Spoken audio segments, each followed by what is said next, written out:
Hi, this is Stefan Gonick, Soulmate Attraction Mentor and founder of the Soulmate Attraction Academy from singletosoulmate.me. Welcome to Love Talk Q&A, the place to be to get your questions answered about finding and keeping the love of your life. In this episode of Love Talk Q&A, I'm going to answer the following question. Hey Stefan, thank you for the videos. I look forward to seeing more. You're welcome.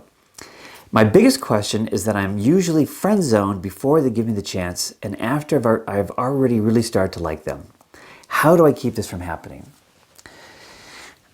I used to hate being friend-zoned. It was so incredibly frustrating. There'd be this woman that I really liked and we would make a connection, but instead of, going in a romantic direction, I would hang out with her, as a friend. And I would, we would spend a lot of time together even, and I would really be there for her and help her and listen to her. Sometimes I'd end up listening to her about her dating experiences with other men. And it was just so frustrating. And I'd be thinking, as the whole time I'm kind of this sort of shoulder to cry on as she's sharing all these painful experiences she's going through with different men, I'd be thinking, if you just only date me, you'd have a way better experience, but, she would never look at me that way.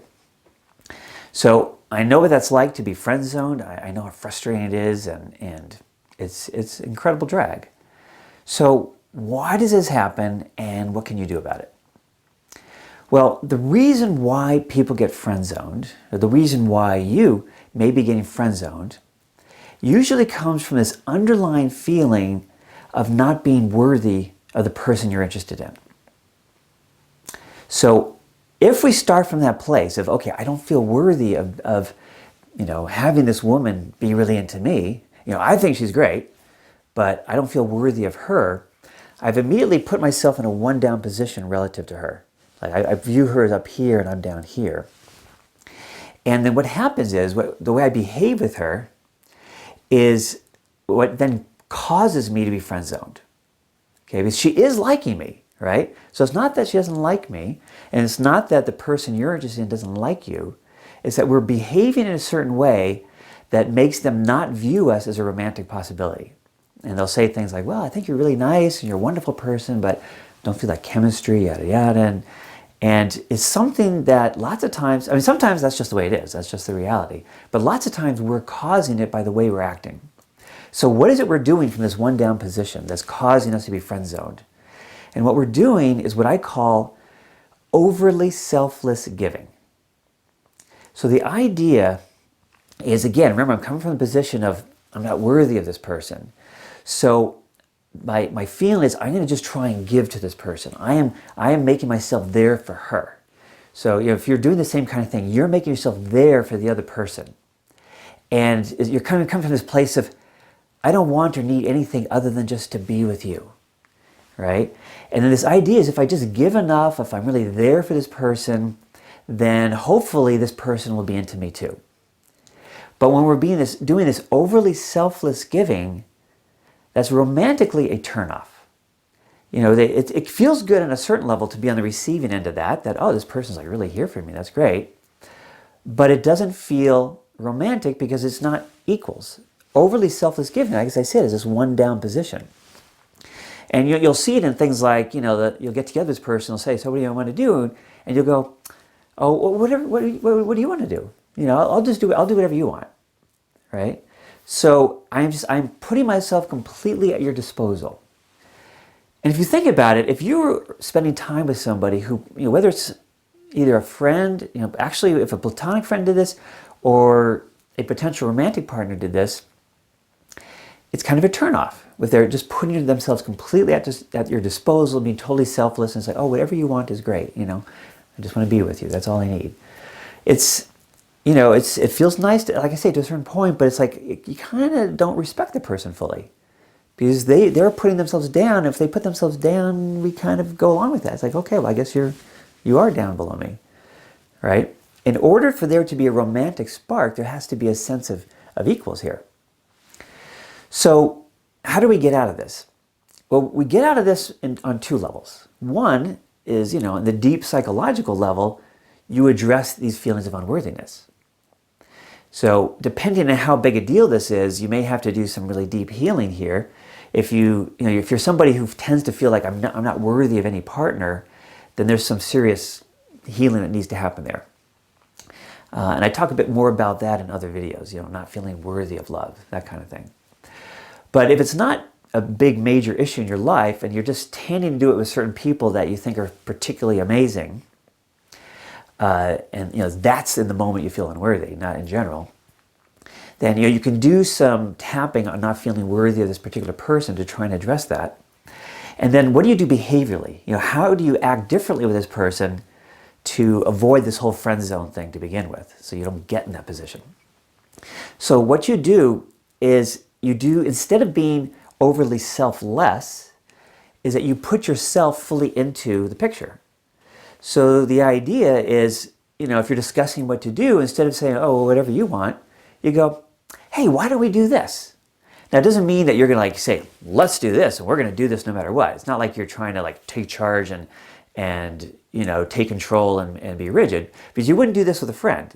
In fact, if you think about how you behave with one of your close friends, that's actually the ideal way to behave with a potential romantic partner as well, except there's the possibility of a bit more. But the way you bring yourself to the connection is what you do with a good friend is the same thing you want to do with somebody you're interested in. So if there's something that you want, remember, if we're being overly selfless, I don't want anything other than to be with you, right? So anything you want is fine. But instead, you go, well, hey, this is what I'd like. You want it, shall we do that? So it's not you're demanding it, but you're definitely putting what you want forward. And equally, if not even more important, is you also put forward what you don't want to do, in the sense that you don't just go along with everything because the other person wants to do it, because there's times where I bet that the other person wanted to do something that you didn't really like. But because you were being this overly selfless giving thing, you go, oh, okay, fine, sure, we'll do that. As long as and you're thinking inside, as long as I get to be with you, that's all I really need. So I'll even go along with these activities I don't like. I'll even see this movie that I don't like. I don't normally like that kind of genre of movie altogether, but to be with you, I'll do it, right? That's going in your head. You don't want to do that kind of thing. If they suggest a movie, the kind of movie you don't like, you go, sorry, I don't like that kind of movie. Let's look for something else that we both like, right? So you want to put out what you do want, and you also want to definitely not go along with things you don't normally like. So again, like you would do with a good friend. If a good friend suggested a kind of movie you don't like, you'd go, I'm sorry, I don't really like that kind of movie. Or a certain activity you like, it's like, I don't really like that. And how about something else? Here's my idea. You just go back and forth like you would with a good friend, trying to figure out something you're both in the mood for in that moment. So you bring yourself up to equals. Because even if you feel unworthy, you can kind of fake it till you make it here. But the idea is that there's a part of you that's doubting that it's even really a possibility. You're feeling unworthy, you're feeling less than, and so you've sort of given up on yourself right off the bat. And so that caused the other person to give up on you as well. So if you just go for broke and you say, you know what, being friend-zoned is a yucky place. So I'm just going to go for it. And I'm not going to be gamey. I'm not going to just say no just to try and go, well, Stefan says to say no to things. It's not that. If you don't like something or you're not interested in it, then say no. If you do like something, put it forward. Say, hey, let's do this. How about this? That kind of thing. And, act as an equal, be an equal, and then let chips fall where they may. Right? The insecurity says, well, what if this person doesn't like me? It's like, if they don't like you, they don't like you. That's, we can't control that. But being overly selfless is going to tend to automatically cause this whole friend zone experience, and that sucks too. We don't want that either. So it's better to be bold, to just go for it and see what happens. And that's what's actually going to give you the possibility of it working out. Overly selfless giving is pretty close to guaranteeing it's not going to work out. So in one case, what you've been doing is pretty much guaranteed to not work. Putting yourself forward, being yourself, putting yourself in the picture, this is what I do like, this is what I don't like, is the one thing that will actually give you the possibility of it working. If it's meant to be, then it'll happen. Then it really will work. So that's my advice, to not be friend-zoned. I hated it. I'm totally with you there on it. And you can make it different for yourself. So I hope this was helpful, and I'll catch you in the next episode of Love Talk Q&A. Did you like this video? If so, click on the like button below, subscribe to this channel, and spread the love to your friends. And if you have questions about your love life, please submit them in the comments below, and your question just might appear in an upcoming episode of Love Talk Q&A.